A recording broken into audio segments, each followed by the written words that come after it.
The NFL Combine has been the site of several meteoric rises and cratering falls for prospects in years past. There have been athletic freaks like Trayvon Walker and Mekhi Becton who have shot their stock to the moon based on out-of-this-world testing numbers. There have also been those who have tested so poorly that their draft stock plummeted from first round lock to day 2 gamble. Orlando Brown Jr. With the Combine just around the corner, let's look through the top 10 players whose draft stock can move the most at the 2024 NFL Combine. Number 10, Bo Nix. In 2023, Bo Nix led the Oregon Ducks to be the 6th ranked team in all of college football. After setting multiple records his senior year, Bo Nix finally came out in the draft and is looking to solidify the number 4 quarterback spot against competition like J.J. McCarthy and Michael Penix Jr. One of Nix's biggest selling points is his accuracy and his mobility out of inside and outside the pocket. Both the things he could prove at the NFL Combine when it comes to the throwing drills as well as the 40-yard dash and other agility-based testing. If Nix can come in and show he's more than just an accurate passer in the short to intermediate and make some plays with his legs, he could see his name called in the first round after being slid out of it into round 2 in recent mock drafts. Number 9, Troy Franklin. Franklin was catching those passes from Bo Nix at Oregon this past season, and personally he's one of the top wide receivers in this draft class when it comes to on-film grade. However, there are some question marks surrounding his size and overall ability to play and man up with physical corners in the NFL. One thing that isn't in question, though, is his speed, and every year we see wide receivers who are able to run high 4.2s or low 4.3 40-yard dashes raise their draft stock overall in the eyes of the NFL teams. If Franklin could come in and run a blazing fast 40-yard time, which he showed on the field can be done, he may be able to go higher than what he's currently predicted to go, and something that will match more of his tape grade in my own personal opinion. If he comes out and runs a slower 40-yard time than what most people are expecting, those question marks, along with his weight and ability to deal with the physicality at the NFL level, are going to pop up even more, and his draft stock will plummet even further than what is already being seen in current predictive mock drafts. Number 8, Dylan Laube. Dylan Laube is a small school running back prospect from New Hampshire who made his name when he got selected to go to the Senior Bowl this past spring. After dominating at the lower level competition that he was facing, Laube needs to go out and prove that he can athletically handle the big boys in the NFL. Though his vision and footwork are pretty good, one of the biggest question marks is his downfield speed and ability to break away from defenders, which he struggled to do with even at the lower level competition. Laube's athletic testing is going to make or break his draft stock and prove whether or not he deserves to be in the NFL after such a great story coming up in the spring. Number 7, Dallin Holker. Dallin Holker is one of my favorite tight ends in this draft cycle. He's tough over the middle of the field, runs good routes, has very solid hands, and is aggressive after the catch, being one of Colorado State's most reliable playmakers over the past season. However, one of the biggest issues he has facing him is a question mark surrounding his overall athleticism and ability to hang with more athletic linebackers when he gets to the NFL level. He clearly isn't in contention for the tight end 1 spot, but he could fight Jatavion Sanders for a tight end 2 and go a high day 2 pick if he's able to go out and test well. Holker is the definition of somebody who has athletic question marks that can answer them at the Combine, or solidify what people were having fears about when looking at his college tape. Either way, the athletic testing is going to prove whether or not Holker should be an early day 2 pick or fall all the way to day 3. Number 6, Isaac Guerendo. Guerendo was one of the guys that got hype going into the East-West Shrine Bowl and was touted by some of the people who covered that more extensively. Being a running back who split carries both at Wisconsin and Louisville after transferring from wide receiver to running back, he has a lot to prove when it comes to his build and skills being a true running back. Since switching positions, he's shown improvement at both vision and footwork and everything else that's technical that comes along with running backs. And while being a 5-year college player, only averages 50 carries per season due to the fact that he was in a workload share with Jonathan Taylor, Braylon Allen, and Jawar Jordan. Guerendo has shown that his 6-foot-plus frame can hit top speeds, and as well, his relative newness to the position provides a lot of optimism for growth when it comes to the technical aspects of the position. Someone like Guerendo could show up and show out in those receiving drills being a former receiver, as well as pop off in the athletics department, which could get his stock growing and become one of the sleeper draft picks in early day 3 for the running back position. With a position group that's very unsettled on who's going to be at the top and in the middle of the pack, Guerendo could separate himself after having very little film to put out there for these teams to evaluate. Number 5, Xavier Thomas. Xavier Thomas was a high 5-star recruit coming out of high school when he entered in Clemson and shined alongside other first-round prospects like Miles Murphy and Dexter Lawrence.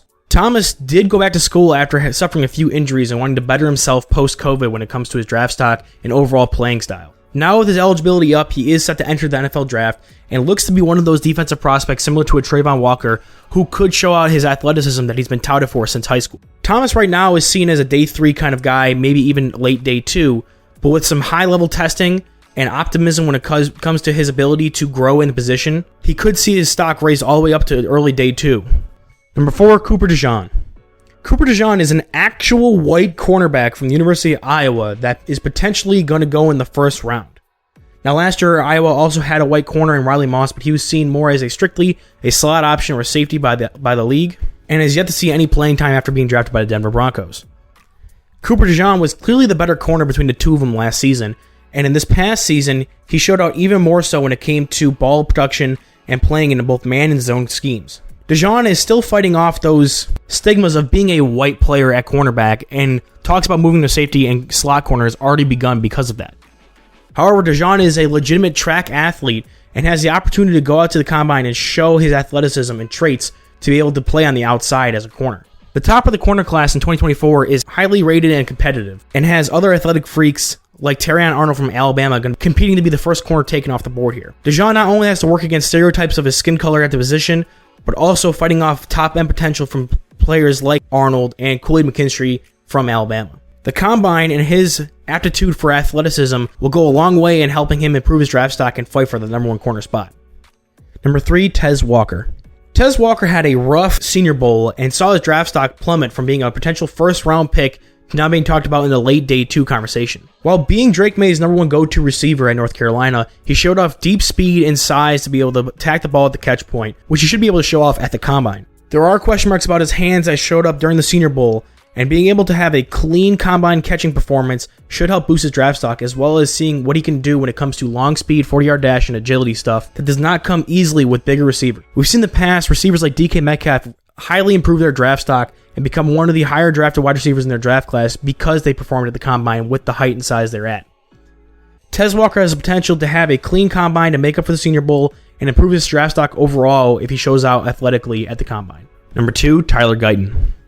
Guyton is a relatively raw offensive tackle prospect from Oklahoma, but has the size and athleticism that makes NFL teams drool. Similar to the previously mentioned Mekhi Becton, who showed out at the combine and did things that 6'7", 300+ pound offensive tackles normally should not be able to do, he found himself being drafted within the top 15 of the 2020 NFL Draft. Guyton is another 6'7", 330-pound plus offensive tackle who shows rare movement skills on tape and has the opportunity now to go show that on the field in Indianapolis, with past examples of offensive tackles improving their stock when they show rare athleticism, like in the case of Mekhi Becton. Guyton has the opportunity and means to boost his draft stock up into the top of the class when it comes to other offensive tackles, which has been relatively competitive in this draft cycle. Number 1, Johnny Wilson. Take the things I said about Tez Walker and crank it up to 10 for Johnny Wilson. A player who was maligned for his hands at the Florida State program, but showed out as a 6'7" receiver who had good movement skills on tape. Wilson is set up to be one of the biggest freaks at the NFL Combine. The style of testing that the wide receivers are put through in Indianapolis is one that's inducive for somebody like Johnny Wilson to prove his doubters wrong and show things there that he wasn't able to do on tape or down in the Senior Bowl. Especially with a scathing review by Steve Smith Jr. My man, number 14 for Florida State, 6'7", 237 pounds. He is not a good multitasker. That boy can't chew gum and tie his shoe at the same time. It's struggling. Some people, when you look at the size, 6'7", 237 pounds, we hear this word. We heard it about a lot of people. He's a freak. Maybe at night, but it ain't on the football field. I'm just telling you. Wilson now has all the pressure in the world on him to go out there and perform, which he is perfectly capable of doing. And if he's able to measure in at 6'6" or 6'7" and run a 4.4 or faster in the 40-yard dash, there is no way that any NFL team is letting him fall past the 3rd round in the upcoming NFL draft. However, if he measures smaller, doesn't run to speed, or has some more drop issues in the wide receiver field drills, then Johnny Wilson's draft stock could fluctuate all the way down to a day 3 pick. More than anybody, Johnny Wilson is the guy who needs to combine the most to solidify his high draft stock. And those are just 10 of the players who I think have the most volatile draft stock when it comes to entering the NFL Combine. A mix of players who are ready to go but have athletic question marks, and others who are more raw but have the athletic upside that they can prove out on the field in Indianapolis. I have other top 10s if you want to check those out. I really enjoy making these. Go ahead and leave a comment who you think will be one of the better performers at the Combine next week. Check out the rest of the stuff, and I'll see you in the next one.